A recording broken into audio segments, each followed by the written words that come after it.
मीडियानॉमिक्स के फाउंडर सुशील केडिया मौजूद हैं। उनसे समझते हैं कि मौजूदा बाजार में क्या किया जाए। Sushil ji, good morning.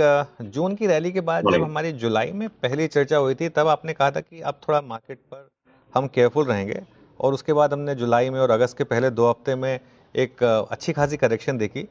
पिछले 2 दिनों का जो मूव है उसको देखकर लग रहा है कुछ कि क्या वर्स्ट इज ओवर, या अभी भी थोड़ा सा मार्केट पर डाइसी है मामला?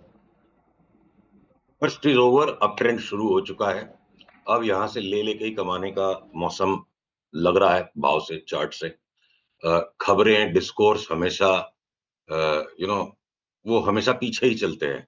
तो टैरिफ वॉर और ये वो जितनी भी खराब से खराब खबरें होनी थी, मुझे लगता है इंटेंसिटी बैड न्यूज की जिस तरह से बन चुकी है, अब यहाँ से खबरों को भी ढील ही देनी पड़ेगी बाजार को, और तेजी करके ही पैसा कमाएगा। ओके। तो इस समय तेजी वाले फिर सेक्टर्स या स्टॉक्स कौन कौन से होंगे? अपनी बात हुई थी, चार्ट चूंकि थोड़ा सा वक्त से पहले ही इशारा करने लगते हैं और काम हमें टाइम पे करना होता है, तो आज जाकर अब फाइनली आईटी के लार्ज कैप्स में, चाहे वो टीसीएस जैसा थका हारा दुखी स्टॉक हो, वो भी 20% अब ऊपर चलने की शुरुआत कर चुका है। तो टीसीएस, विप्रो, इन्फोसिस, एचसीएल, टेक महिंद्रा, ये पांचों 5 स्टार जो हैं लार्ज कैप्स आईटी के, ये पांचों निफ्टी को लीड करेंगे। Hero MotoCorp already strong up trend में था। बजाज ऑटो किसी भी टाइम अस्तबल तोड़ के घोड़ा भागने को तैयार है, 20-25% का अगला जंप बजाज ऑटो में। हालांकि साल भर में तो हम डबल से भी ज्यादा मूवमेंट देख रहे हैं बजाज ऑटो में। तो अब आ जाते हैं कि बजाज ऑटो, हीरो मोटोकॉर्प हो गए। टाटा मोटर्स ने कल जिस तरह से गजब की ऊपर की चाल शुरू कर दी है, तो एक लंबा कंसोलिडेशन 3 महीने का दे के जो 550 से पहला उछाल टाटा मोटर्स में 700 की तरफ आया था, वो पहला चरण था। उसके बाद एक 3 महीने तक कंसोलिडेशन स्लैश करेक्शन चला। कोई बड़ी बात नहीं होगी कि टाटा मोटर्स आने वाली रैली में बहुत ही खूंखार लेवल पर आउट परफॉर्म कर जाए, 40-50% तक की चाल बन जाए, तो कोई बड़ी बात नहीं अब करंट लेवल से। फिर बचता क्या है? रिलायंस। एफएमसीजी की रैली ऑलरेडी चल रही है। भय के वातावरण में एफएमसीजी लेना, ये कॉल अपना कई बार डिस्कस हो चुका है। वो एफएमसीजी के स्टॉक्स ऑलरेडी चल रहे हैं, जिसमें आईटीसी भी शायद ऐड हो जाएगा। तो बचता क्या है? रिलायंस। अगर मैं स्क्रीन शेयर करने का अनुरोध करूं और कुछ चार्ट्स के साथ हम लगातार बात करते जाएं तो बेहतर होगा। ये देखो, रिलायंस की चार्ट अगर स्क्रीन पे आपके दिख रही है, जिस कदर ये रिलायंस ने आज ऊपर चोंच खोल दी है, अपनी चार्ट चार्ट ने अपना ऊपर का मुंह खोलना शुरू कर दिया है। यहाँ से अगर कल के लो को आप स्टॉप लॉस बना के लो, रिलायंस 1600 तक का भाव अगर चला जाए, तो बिल्कुल संभव है कि रिलायंस में 1600 का भाव आ जाए। और अगर रिलायंस के ऊपर 1600 का भाव गले के नीचे उतरता है, मैं कहूं कोई बड़ी बात नहीं है। अगले पड़ाव में, मैं ये भविष्यवाणी नहीं कर रहा है, मैं टारगेट नहीं दे रहा। अब आप आओ निफ्टी की चार्ट पे, देखो ये निफ्टी की चार्ट। यहाँ से अगर रिलायंस 1600 हो सकता है, तो निफ्टी 26,400 500 न्यू हाई में क्यों नहीं जा सकती है? तो 26,500 का कॉल हम लेंगे टुकड़े टुकड़े में। 25,300 अगला पड़ाव निफ्टी पे आने दें। उसके ऊपर जब क्रॉस करेगा, तब हम 26,400 की चार्ट की बात कहेंगे। तो ये इंडेक्स का गेम है, पर इंडिविजुअल स्टॉक्स के अंदर में बहुत सारे स्टॉक्स न्यू हाई वाले, मार्केट के न्यू हाई वाले एटमॉस्फेयर के भाव बना देंगे। भारत फोर्ज जैसा स्टॉक ये 1200 का 1800 हो जाए यहाँ से, तो कोई बड़ी बात नहीं होगी। इसकी चार्ट बिल्कुल तैयार है। या आपके, अगर मैं आईडीएफसी फर्स्ट बैंक की लास्ट टाइम हमारी बात हुई थी, 40-50% आईडीएफसी फर्स्ट बैंक यहाँ से बढ़ गया। या एनबीसीसी वापस एक बार 110 के ऊपर चल पड़े, तो 170-80 रुपए तक रुके नहीं। तो इस तरह के बहुत सारे स्टॉक्स हैं जिनमें 40-50-60% तक की चाल लार्ज कैप स्टॉक्स में बनने के रंगढंग हैं, ऐसी चार्ट्स हैं। तो कोई बड़ी बात नहीं है कि इन सबको जस्टिफाई करने के लिए अगर निफ्टी पुराने ऑल टाइम हाई को रीटेस्ट कर ले, उसके ऊपर भी चला जाए, और हम उस कॉल को ट्रिगर करेंगे 25,300 क्रॉस होने के बाद।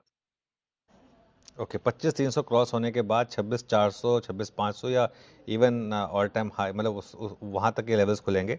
रिलायंस की आपने बात की, टाटा मोटर्स की आपने बात की। लार्ज बैंकों को देखकर क्या लग रहा है? ICICI bank, HDFC bank, SBI, इन्हें देखकर क्या लग रहा है? इनके चार्ट्स क्या कह रहे हैं?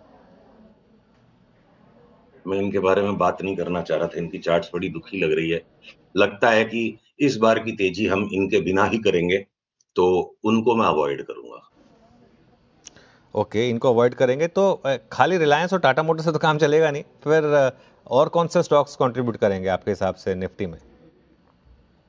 थोड़ा-सा अनुज आपके साथ चुगल करने का अवसर देंगे आप मुझे। मतलब एचडीएफसी बैंक से इतनी मोहब्बत हो गई कि अगर वो नहीं चलेगा तो लग रहा है पूरा बाजार खाली है। नहीं, नहीं, वेट सारी की सारी मोहब्बत की बात नहीं है। सारी मोहब्बत की बात नहीं है। सारी की ऐसे नहीं है, सोचिए, मोहब्बत की बात नहीं है।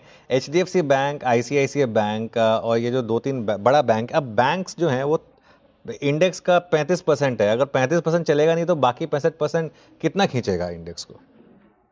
नहीं, नहीं, ऐसा नहीं है। देखो इसको भी अच्छा सवाल है, चलो इसको तोड़ते हैं।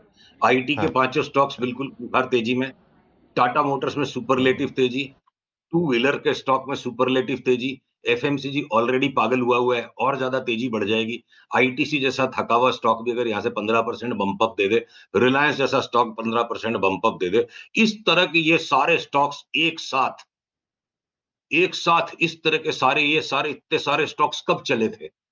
बहुत टाइम हो गया उस तरह की चार चतुर्दिक तेजी को बने हुए। तो मतलब 2 बैंक अगर आईसीआईसीआई बैंक और एचडीएफसी बैंक थोड़ा-सा धोखा दे जाएँ, इवन एक्सिस बैंक, देखो मैं चार्ट खोलता हूँ, साथ में बात करते जाते हैं, चार्ट देखते जाते हैं। पीसीआर कृपया चार्ट खुली रखिएगा। एक्सिस बैंक जैसा स्टॉक अगर ऑलरेडी एक सर्टेन डिक्लाइन दे चुका है, वापस ये बम्प अप मार दे 1160 तक का। आपके पंजाब नेशनल बैंक बढ़ जाए वापस 1020 तक, 14-15% ये हो गया। सारे पीएसयू बैंक्स, कैनरा बैंक हो या आपके फेडरल बैंक हो, ये सारे 12-15% अगर बढ़ जाते हैं, सिर्फ 2 बैंक दबे रह जाएँ अगर, और यही तो बाजार की चुनौती है, यही तो बाजार की पज़ल है कि एचडीएफसी बैंक नहीं जाए 2040 के ऊपर, एक बार वापस अपना पुराना हाई एट मोस्ट टेस्ट कर ले, रिटर्न्स नहीं है इन दोनों बैंक में, आईसीआईसीआई और एचडीएफसी में, और इन दोनों के भ्रम में कोई खड़ा रह जाए और बाकी के 150 स्टॉक 200 में से एफ एंड ओ के 20-20%, 15%, 20%, 25% बढ़ जाए और टाटा मोटर्स जैसे 10-15 स्टॉक 40-50% बढ़ गए, हो गई 26,400 की निफ्टी। तो एचडीएफसी बैंक, आईसीआईसीआई बैंक में एक काम करते हैं, इसकी बहस में ना अटक के हमारा प्रेफ़रेंस है, हमें एचडीएफसी बैंक, आईसीआईसीआई नहीं लेना, हमको बाकी सारे स्टॉक्स में ज़्यादा पैसा नज़र आता है और निफ्टी में तेज़ी लगती है। और हमें चलिए, लगता आईसीआईसीआई है बैंक, कि एचडीएफसी बैंक नहीं लेना। हाँ। हाँ, हाँ, सॉरी, ये कंप्लीट 2 नहीं करिए। लेना है। आईसीआईसीआई, एचडीएफसी बैंक नहीं ओके। लेंगे, हमें लगता है इसमें पैसे जाएँगे सिर्फ, कोई रिटर्न नहीं बनेगी, बाकी के स्टॉक्स में दुनिया भर का पैसा बनेगा तो वहाँ पे मार लेंगे। चलिए, auto stocks, FMCG, Reliance, IT, इन सब स्टॉक्स में पैसा लगाइए और निफ्टी पे तैयारी करिए आप 25,300 या और उसके बाद 26,400 तक की। सुशील जी, बहुत बहुत शुक्रिया आज हमारे साथ जुड़ने के लिए। अगले मंगलवार फिर बात करेंगे आपसे। इस शो में हमारा समय अब खत्म हुआ और निफ्टी थोड़ा सा हल्का हुआ डे हाई से, करीब करीब अब 60 पॉइंट ग्रीन में। कंचन और श्रेया मुंबई स्टूडियो में तैयार हैं ट्रेडर्स हॉटलाइन की।